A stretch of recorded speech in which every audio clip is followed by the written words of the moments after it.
యేసుక్రీస్తు నామమున అందరికీ వందనాలు. మహిళలందరికీ హ్యాపీ ఉమెన్స్ డే. బైబిల్లో చాలామంది స్త్రీలు ఉన్నారు. వారి పాత్ర చాలా గొప్పదై ఉంది.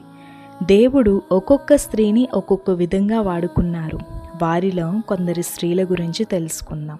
మరియా దైవ కుమారునిగా భూమి మీదకి వచ్చిన యేసుక్రీస్తు వారి తల్లి, దేవుని చేత ఎన్నుకోబడిన స్త్రీ, స్త్రీలందరిలో ఆశీర్వదింపబడిన స్త్రీ, దేవుని మహిమను పొందుకున్న స్త్రీ. రెండవదిగా ఎస్తేరు, తగ్గింపు జీవితం కలిగిన స్త్రీ, బహు సౌందర్యవతి, యోగ్యురాలు, దేవుని పట్ల పెద్దల పట్ల విధేయత కలిగిన స్త్రీ. తన ఉపవాస ప్రార్థనల ద్వారా తన యొక్క జాతిని రక్షించుకున్న ఘనురాలైన స్త్రీ.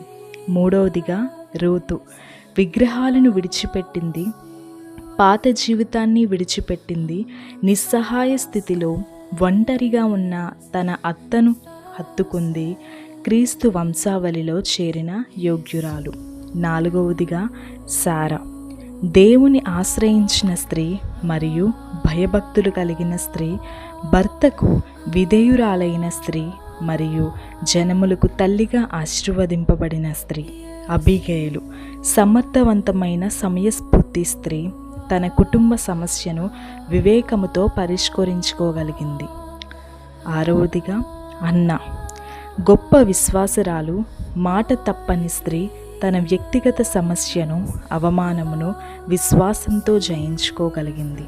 ఏడవదిగా రిబ్కా, దేవుని నడిపింపు కలిగిన స్త్రీ, సహాయం చేసే గుణం కలది, దేవుని చిత్తానికి లోబడిన స్త్రీ, భర్తకు లోబడే స్త్రీ, అలాగే భర్తకు ధైర్యంగా దుఃఖ నివారిణిగా ఉన్న స్త్రీ. ఎనిమిదవదిగా దెబోరా, న్యాయాధిపతి, ధైర్యం కలిగిన స్త్రీ, సమాజం కొరకు తన జనాంగం కొరకు ధైర్యముతో దేవుని మీద ఆధారపడి నమ్మకంతో గెలిచింది. వీరి నుండి మనం విలువైన పాఠాలు నేర్చుకోవచ్చు. వారి వలె మనము కూడా మన బాధ్యతను కుటుంబంలోను, సంఘంలోను, సమాజంలోనూ నెరవేరుస్తూ దేవుని నామాన్ని మహిమపరుస్తూ దేవుని రాజ్య వ్యాప్తిలో భాగం కావాలని కోరుకుంటున్నాం. ఈ మాటలు విన్న ప్రతి ఒక్కరి జీవితాలను దేవుడు నిండుగా ఆశీర్వదించునుగాక. ఆమేన్. God bless you.